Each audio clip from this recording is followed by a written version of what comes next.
everyone to this ESMO 2024 open press conference.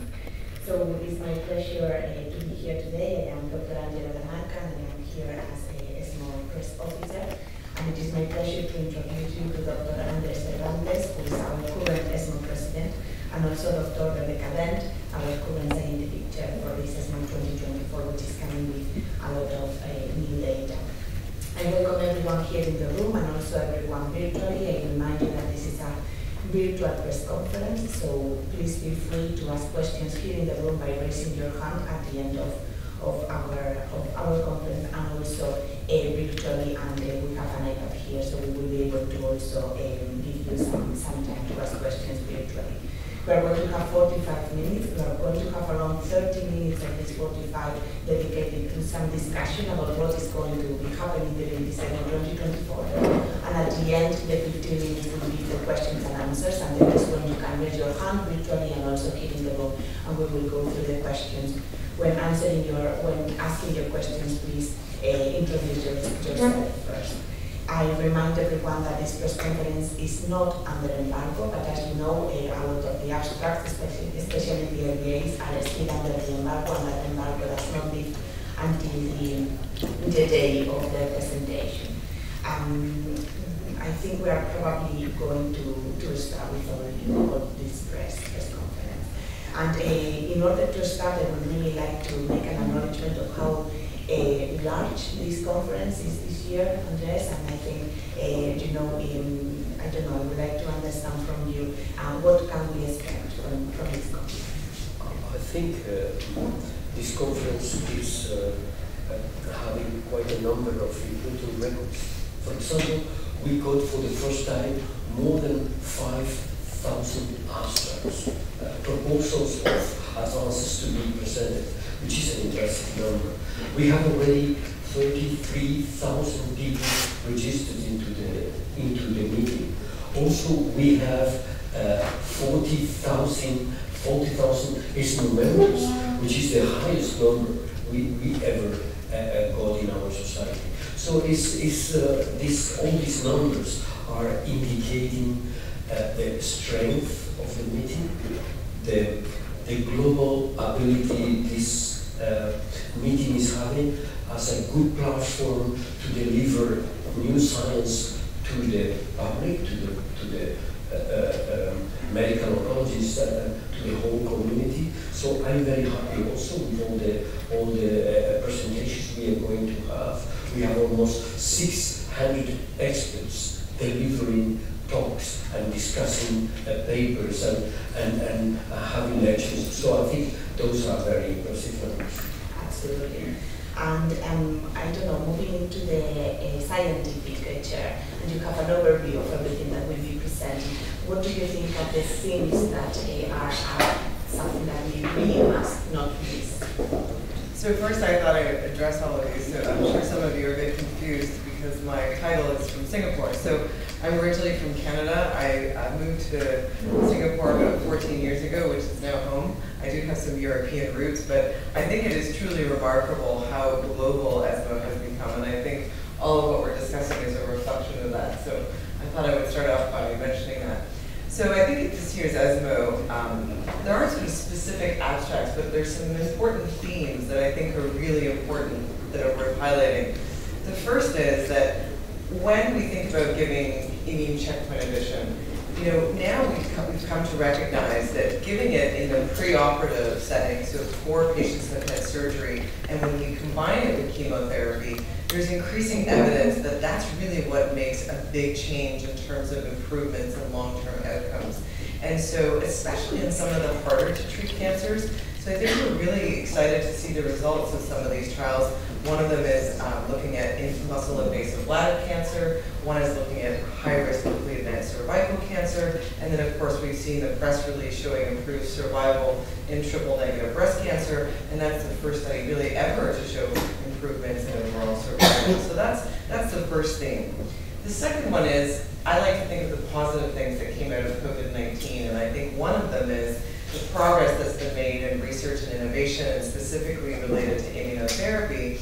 What we see is actually at this meeting is development of mRNA vaccines, especially in hard-to-treat cancers, as well as combination immunotherapy. So we saw in CNS, or we're going to see some interesting data in CNS tumors, looking at GBM, looking at many different types of CNS tumors. So I think keep an eye out for that.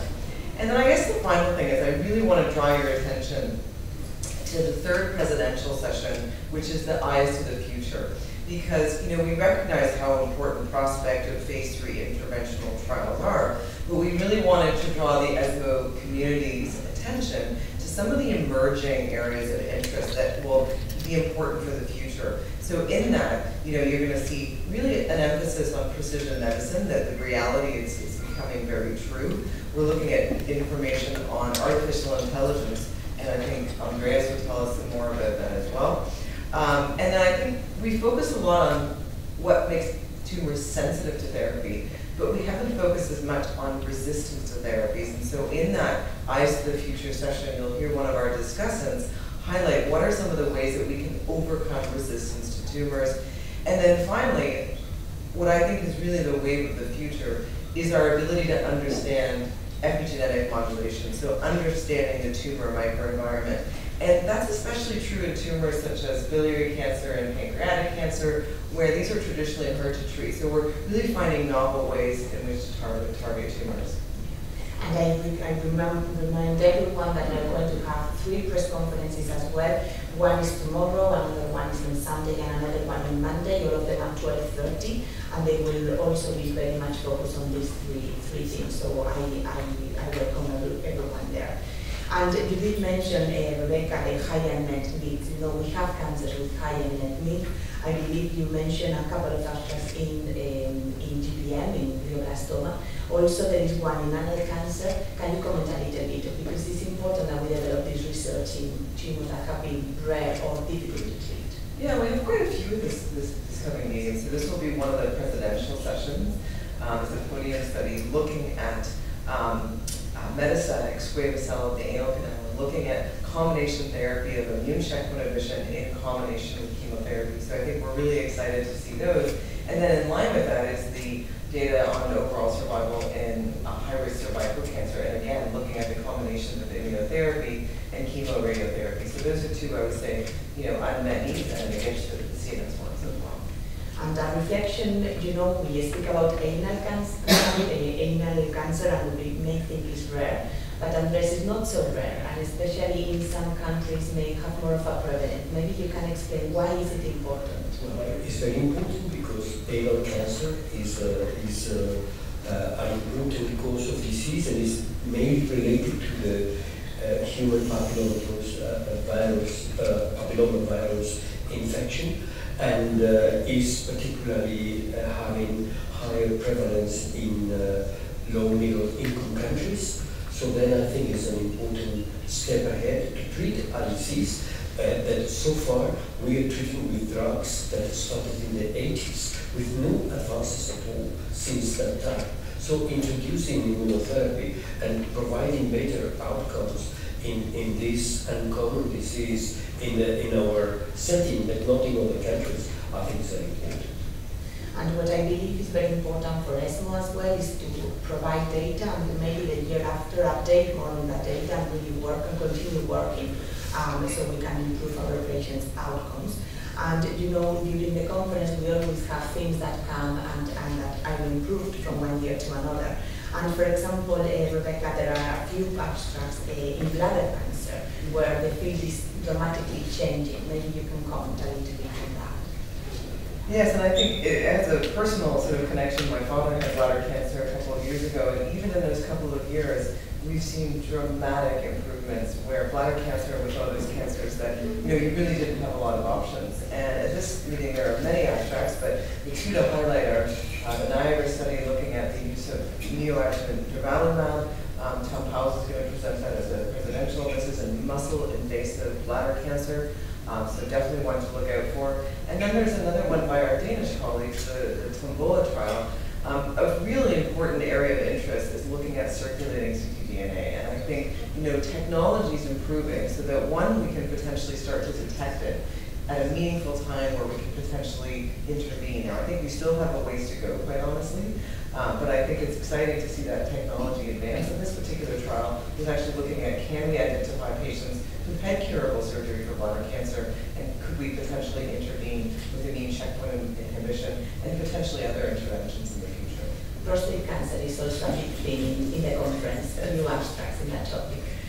Yeah, so I think, as we age, there's no question that, prostate cancer is very common, and I think there's a lot of research that, I think what's exciting is that it's beyond when all of us were training, a lot more therapies beyond sort of castrate resistant, and so we see some data that's going to be presenting on a novel combination of enzalutamide and AR receptor antagonist in combination with radium-223, so we're excited to see those results. And then I think even beyond that, there's several other new compounds. And I think what's interesting is combining compounds, again, that both target the microenvironment will be really interesting. So looking at anti-VEGF and looking at immune checkpoint inhibition, and does that combination overcome resistance? We do have also gynecological cancers, for which one of the press conferences will be dedicated on Saturday, tomorrow, 12:30, and also breast cancer. So that's your main field, right? What can you tell us about? Yeah, and I think there has been a press release, so we can talk a little bit about that. So the Keynote 522 study, which I was involved in, is a large, randomized phase 3 trial looking at the addition of pembrolizumab or immune checkpoint inhibition into the neoadjuvant setting in the treatment of triple-negative breast cancers. And this is the first ever study to actually in TNBC to show improvements in overall survival. And 20 years ago, when we went to TNBC, the outlook wasn't so great. So I think this is a huge advance for those patients. And I think the results of overall survival of this meeting are critical because this hasn't been approved in many parts of the world. And then we can further refine as the future goes, what are sort of truly the patients that benefit, and try to tease out components of that as we have in other tumor types. So another interesting data. Immunotherapy, we have been speaking about immunotherapy for quite a long time. But I think it's important to reflect on the long term, and we are bringing the long-term immunotherapy, the long-term outcomes for immunotherapy. Why is it important that we talk about it? Why are we bringing that as an important thing? So I think, there's quite a bit of data being presented on melanoma, 10-year results. And in my younger years, 20 years ago, I used to treat melanoma, and there were very few options. The clinics were very small because these patients did not do well. The introduction of immunotherapy and combination immunotherapy has dramatically changed the outcome. The fact that we talk about 10-year data in patients with melanoma is really outstanding for the field. But I think also what's important for clinicians, and we have other long-term data that we're presenting in breast cancer, 4-year survival, disease-free survival, many other tumors. And I think why it's important is that as a clinician, you want to ensure stability. You want to understand what happens to these patients long-term and what are some of the toxicities. And the field changes, and it's important for those of us in clinic to appreciate those changes. Yeah, absolutely. And it's also new things, and how we are evolving and how we are changing. And there are two very revolutionary things that are happening. One is ADCs, and the other one is artificial intelligence. So Andres, I may come to you now for you to let us know what are these things that are happening and really coming into the oncology field, and why are we excited? ADCs stands for antibody drug conjugates.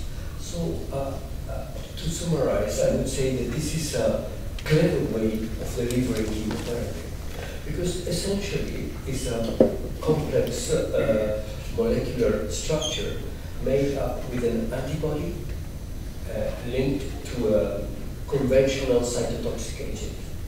So when this is given intravenously, both compounds are very tough. The antibody is recognizing only tumor cells and penetrates into those tumor cells. And when inside, the chemotherapy part is released, damaging only tumor cells and not healthy tissues around. Essentially, this is the principle.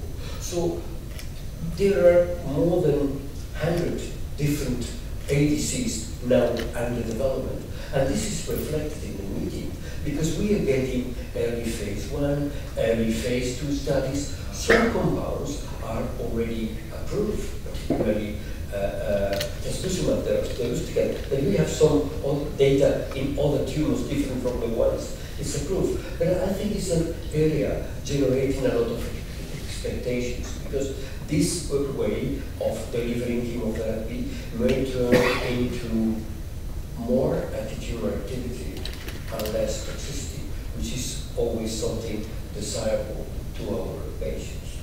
The other important point is artificial intelligence.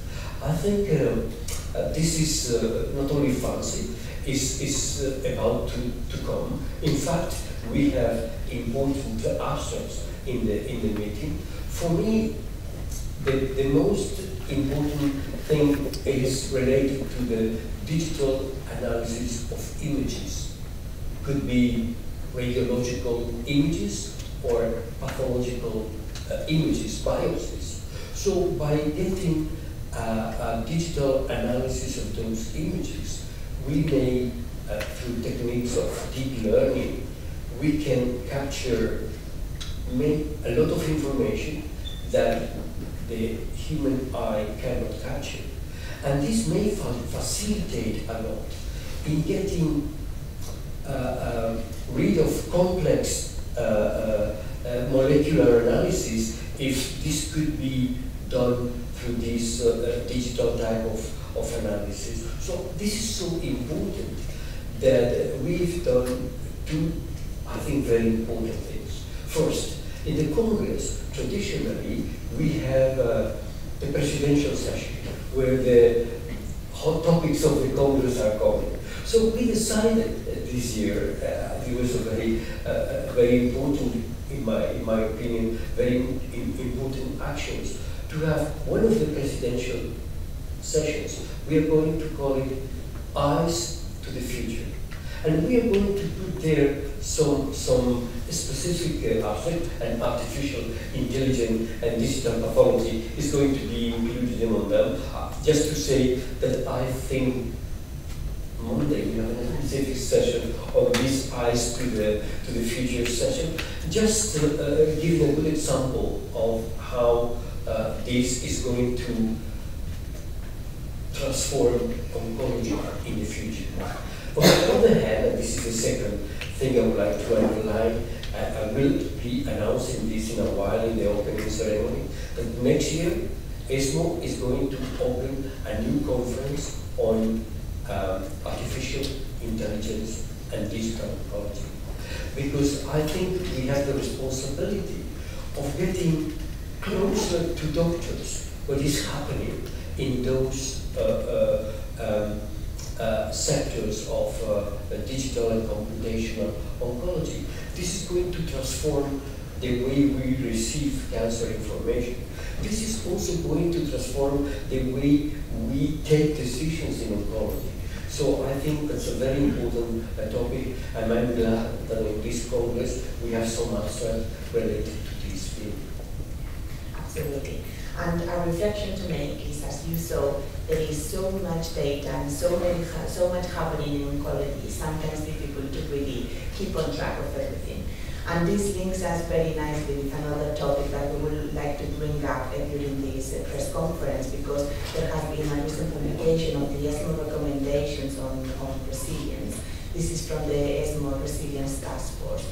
And oncology is a specialty where burnout is unfortunately being identified as a problem. So maybe Andres, as ESMO president, what is burnout in oncology? What data do we have, and why are these recommendations important? You know, burnout is a situation in which a professional is considering he or she cannot deal with the issues to be solved in everyday activity, being overwhelmed with responsibilities and not able to cope with all those difficulties. And this fact is not uncommon in medicine among health professionals. It's not a specific issue of oncology, but it's very relevant because ESMO has done 3 surveys in which more than 4,000 doctors did participate from more than 104 countries. So we have solid data about that. And the first point was that when doing this survey among young doctors, more than 70% of those young doctors were presenting some symptoms related to burnout. I think it's important to underline that burnout may have also consequences on mental health, causing anxiety, depression, inability to sleep properly. So many health consequences. So therefore, we've been studying this issue in several settings, and I think most importantly, ESMO is providing some recommendations to prevent that burnout could be converted into a real problem. Consider also that more than 1/3 of those young people answering those surveys were considering abandoning the profession because it's too stressful for them. So then I think as a professional society, taking care of patient outcomes, but also taking care of a better life for professionals, I think we have to provide some recommendations that are given at 3 levels. First, at the individual level, how individuals can better cope with these difficulties. First. Second, to institutional levels, because I think this potential danger is also involving institutions. So creating a better, healthier, and friendly working atmosphere may help on that. And also on professional societies, because this is not a specific issue of oncology. So I think these recommendations are going to launch a dialogue among different bodies, trying to improve on that and to really prevent that burnout may damage the responsibility we have, because cancer burden is increasing. The number of responsibilities doctors are having is also increasing. So we cannot lose our workforce by not addressing burnout as a common situation, making people aware of it and putting some actions to try to prevent it develops in a potentially damaging way. Absolutely. And I really encourage you to go into that paper with those recommendations, and there is also a mini-oral, is mini-oral 1539, also related to all this work. But really important to take care of professionals, so these professionals can take proper care of the patients. I think with this we are probably going to start moving into our question and answer. I would like to bring up a little bit of a conclusion of what we have been discussing before we do this question and answers.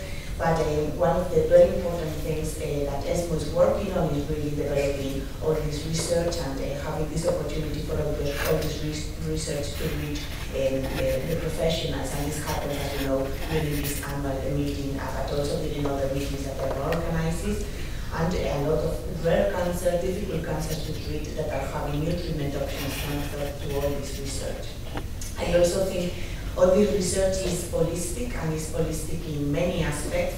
We have seen that it's not only about phase 3 randomized clinical trials, but also about phase 1 and phase 2 studies, even preclinical data presented during ESMO 2024. So we have the whole spectrum of research, from the very beginning of the research, when we do the very first when we have the very first findings, moving into drug development, understanding the efficacy, and then comparing with our current practice, which is the phase 3, and covering all that, not only for chemo and immuno, but we also covered ADCs and also how novel technologies like artificial intelligence are coming. Holistic also because we are covering not only the very common cancers like breast or lung, but also other cancers. And actually, as we heard from Rebecca, thank you for that summary, we have many types of cancer really covered. And finally, holistic also, because we are not only treating the patient and the cancer, but also making sure that we pay attention to the professionals' well-being, and that's why we wanted to bring back this resilience talk. We will now move to the question and answer. I will remind everyone